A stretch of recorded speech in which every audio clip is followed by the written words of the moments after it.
What is the speed of the ball when it impacts the ground? So to solve this problem, what I'm going to do is, I know I could have done this with kinematics and using my projectile motion concepts, but since I don't have anything to do with time, energy makes it really easy. So I'll look at the total energy at one location where it hits the ground and compare that to the total energy somewhere else where I know velocity and height. So I'm going to look at the kinetic energy and the potential energy due to gravity when it hits the ground, and I need to compare that to somewhere else. Well, when it rolls off the table, I know the velocity and I know the height, so that's going to be the kinetic energy and potential energy, so that'll be the other location that I choose to compare it to.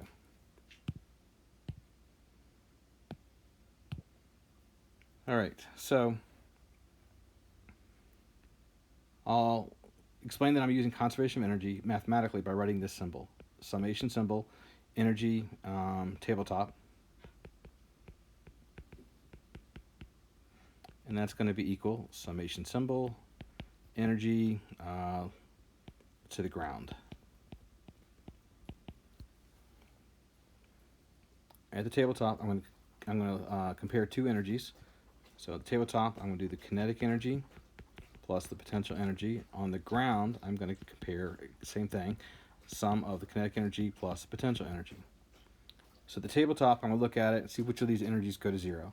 At the tabletop, I'm going to ask myself, is it moving? And the answer is yes, 4 meters per second, so I'm going to keep the kinetic energy. Is it above the other location's height? The other location is the ground. The answer is yes, so I'm going to keep that energy. When it hits the ground, is it moving? Yes, so I'm going to keep that energy. When it hits the ground, is it above the other location's height? It's not, so that height, the relative height, is going to be 0, so that's going to go away. So now my equation for this one is going to become 1/2 mv squared plus mgh equals 1/2 mv squared.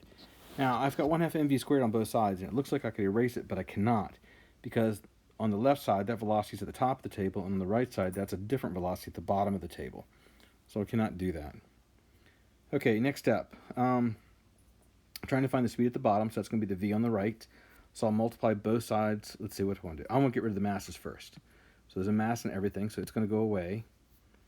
And also, so I'll write that out, I guess. 1/2 v squared plus gh equals 1/2 v squared.